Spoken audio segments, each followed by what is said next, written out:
Yo, what's up people? Today I only have an EDC update for you, but these are also kind of fun to watch, so why not, right? Let's start off with the uninteresting stuff, or not as interesting as knives. And these are that 4 items right here. We have the watch that I carry every single day. This is the Citizen ProMaster. Very reliable, very accurate watch, very lightweight, full titanium, and it's a quartz movement, which is why it's so accurate. I do like automatic watches, but this is just, I like the accuracy that quartz gives you. And this is the Eco Drive, so it recharges and you don't have to worry about battery changes, which is nice. Looks nice, feels good, works well. So it does everything a watch needs to. Now, the next item, let's put this over here, is the Streamlight ProTech. This runs on a CR123 battery, and it also can be used with AA batteries, which is super cool because CR123 are not always easy to find. And if you don't have one, you can just throw a AA into there, which is super nice. I already said that. One click is low and double click is high. At least that's the setup that I have it right now. So it's super simple. Has 3 modes. I only use low and high, and that's it. Don't need anything else. Super nice clip. Probably the best clip that I've ever had on a flashlight. Not really expensive as well. It cost me like 50 euros, I want to say. I know that's not the most inexpensive flashlight there is, but it's for a flashlight that has that many features and works that well. Really nice, really nice. But the only thing I don't like about it is that the button on the top is kind of not the greatest, but apart from that, seems to work fine. Yeah, so Streamlight ProTech for the dark winter days. Let's do it like that, so right. And then I've been carrying the key bar system for, I want to say, like 10 years now. This is the Gucci version, the carbon fiber with the deep carry pocket clip. And I also have the bottle opener screwdriver on here. Looks like a face, right? I think that's supposed to look like a face, whatever. Bottle opener is important to me because I'm a beer drinker. And yeah. Key bar is a super handy thing to have. I would never go back to normal key rings. This is really expensive in this configuration with the carbon fiber, but it's also super worth it in my opinion. Next up, my wallet. I do like to carry smaller wallets that are, I don't know, just tinier wallets. Like here is a Victorinox Pioneer as a comparison. So this is super tiny actually. But most small wallets are only card holders, and this one has the advantage to also carry cash. And I try to not show you my identity. So as you can see in the back here, we also have some bills in here. So this wallet is able to carry cash as well. It's made by the company called Cafe, and the leather feels good, smells nice, stitching is done well, super slim, super lightweight, and easy to carry. And I like that. I don't like the bigger wallets. So Cafe from Spain, also not really expensive as well. I already showed you the Victorinox Pioneer, which is one of my most favorite Victorinox knives. This one is the green A-Locks from 2017, the olive green or army green, however you want to call it. So the Pioneer has from the mid-sized Victorinox, it has the larger, wider blade, and it has the awl and then bottle opener screwdriver. You guys already know that. And with this knife I have traveled to a few countries now, and so it has been kind of a traveling knife because it's legal in most places. It has the deep carry pocket clip from Tech Accessoires on here. Tech, like this, Tech Accessoires. So it sits in the pocket like this and it doesn't fall over. I like that. The Victorinox Pioneer is a secondary knife, one of my most used secondary knives, as well as the small Tinker. The small Tinker may even be, I may even like this more than the Pioneer, because it has the Phillips screwdriver on the back, and also the leather puncher, and it also has the large blade, and then it has, which is not the large blade in Victorinox sizes, it's the smaller blade, and then it has the even smaller blade, which I like, 2 blades on a knife, because you can use one and keep the other one really sharp. So yeah, and then it has again bottle opener screwdriver, you know that. It's the comparison to the Pioneer and the size comparison, because the small Tinker is a bit smaller than the Pioneer and large Tinker and Spartan and all that other stuff. Yeah, carries better because it's smaller, more compact. And I do have the, let me close this up, I do have the titanium scales from Daily Customs. Daily Customs they are called. Titanium with brass inlay. Really nice scales. The only sad thing is that for the 81mm version, which this one is, they don't make one with cutouts for the pliers and toothpick yet, which is kind of sad, but I like the titanium because this is one of my most carried knives anyway, so I thought I would pimp it up a little while ago, and I've been carrying it since.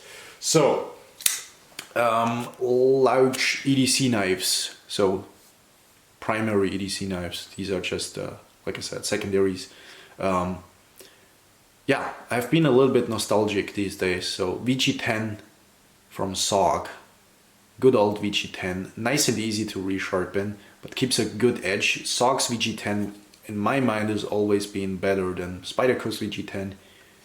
This one is hollow ground, so thick on the top, thick and stout on the top, and then relatively thin on the bottom, behind the edge where it should be thin. Recurves are totally out these days, but I do like them. I do like recurves quite a bit. Gives you a ton of cutting performance. And with the VG10 it's also easier to resharpen, I suppose. If this would have like M390 or something like this, it would be a nightmare to resharpen, but with the VG10 it works. And yeah, sandblasted VG10 steel, nylon handle scales, but they feel a lot more high quality than some of the other plasticky handle scales. They just don't look high quality because it says SOG on this side and on this and on a pocket clip and on the blade. It looks like a cheap knife, but it is actually a really good knife. And it is discontinued with the arc lock. So basically like an axis lock, just slightly different. Omega springs on this guy held up really well. I love this knife. I will keep this forever because it's a nice user. And like I said, I like VG10.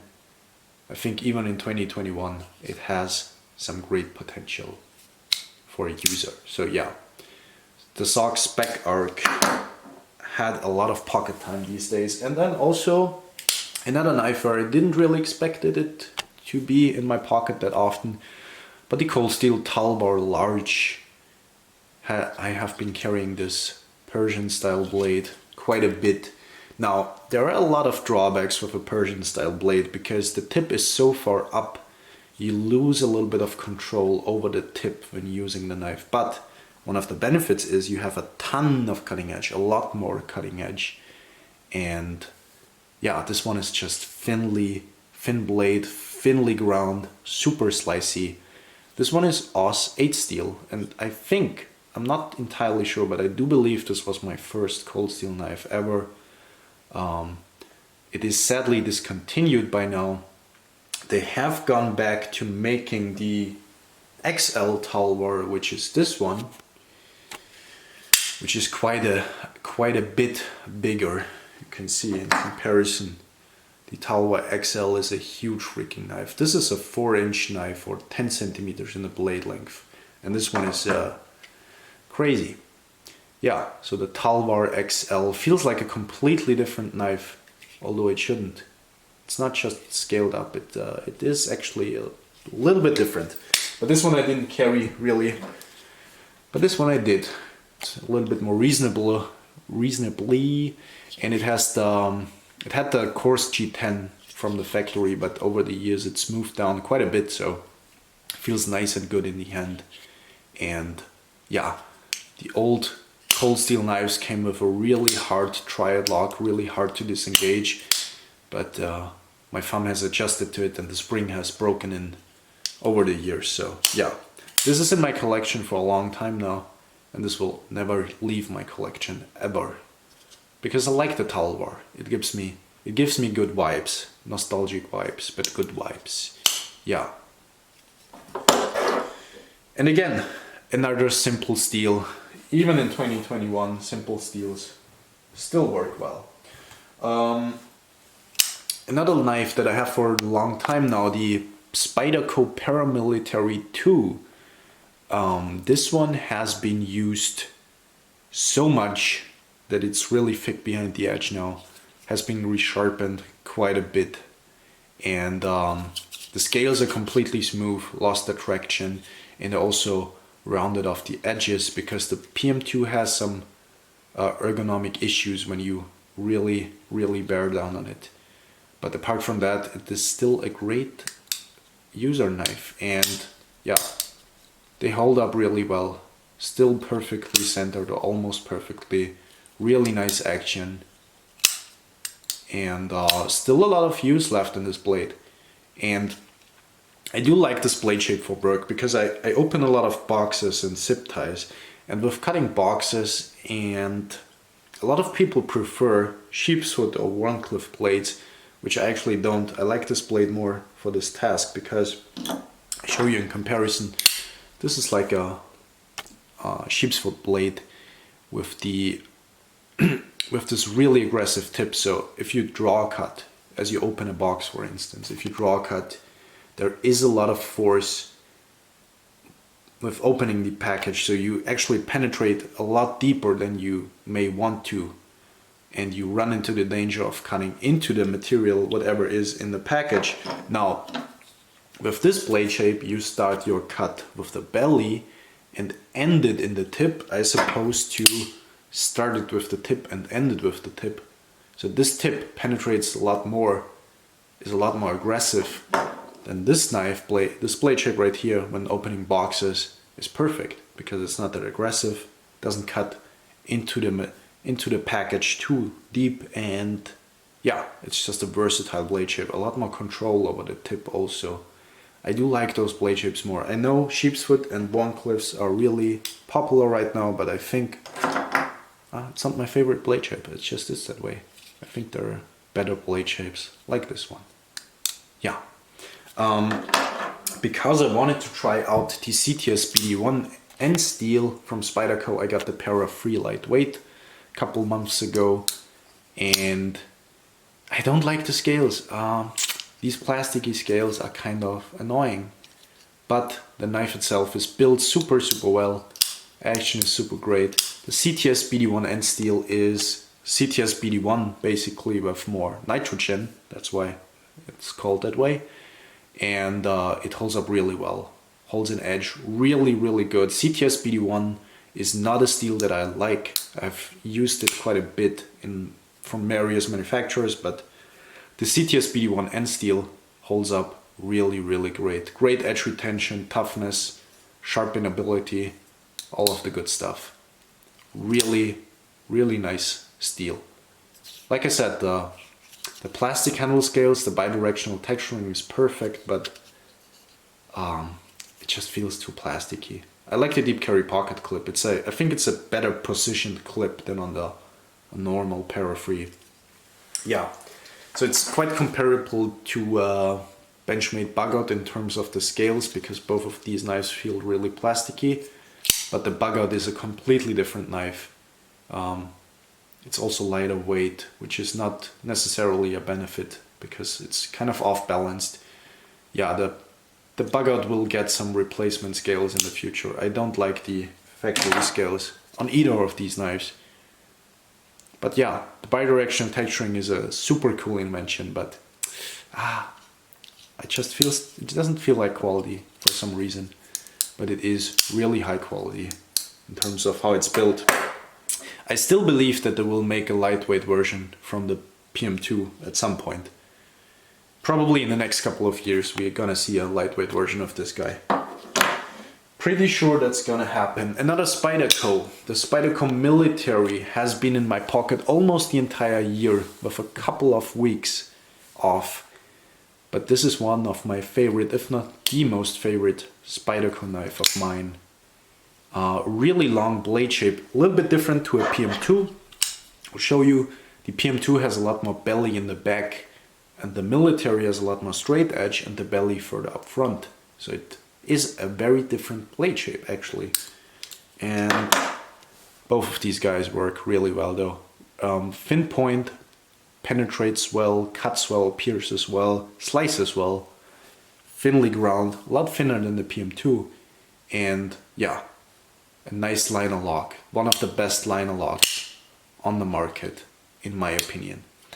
I'll try to find a video where somebody explains why the Military has such a good liner lock. I don't want to explain it right now because this video is already way too long. So yeah, the Military is, if you like larger knives, the Military is the way to go. If you like large and pointy knives, at least. If you like large and stout knives, yeah, I mean it depends. Stout in a way of secure locking system and everything, but stout in a way of tip strength, no. But yeah, if you like a large slicey cutting tool, then this is a really great slicey cutting tool.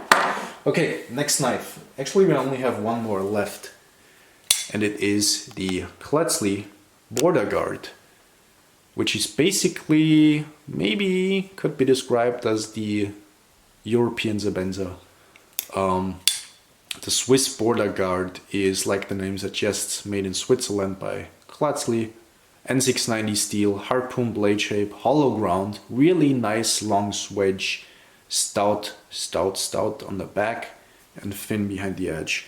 I do like a lot of things about this knife, and I have overlooked this many years. I thought this was ugly, and now I really like it.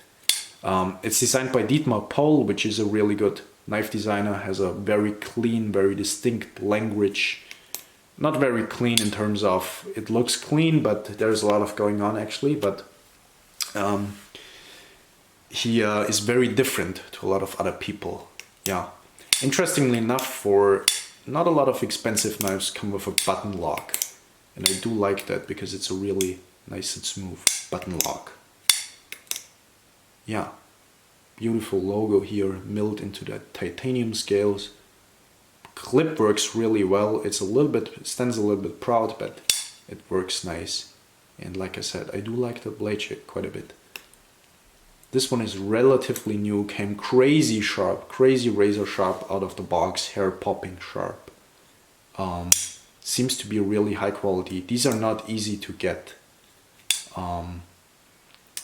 if you don't know where to look, but yeah, great knife, great knife.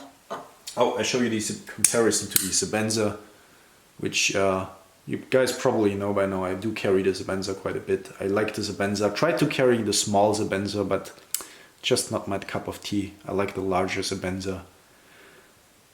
So both of these knives are slim in the overall profile, thick enough so you can use them harder, a little bit harder, but also lightweight enough so you can carry them easily.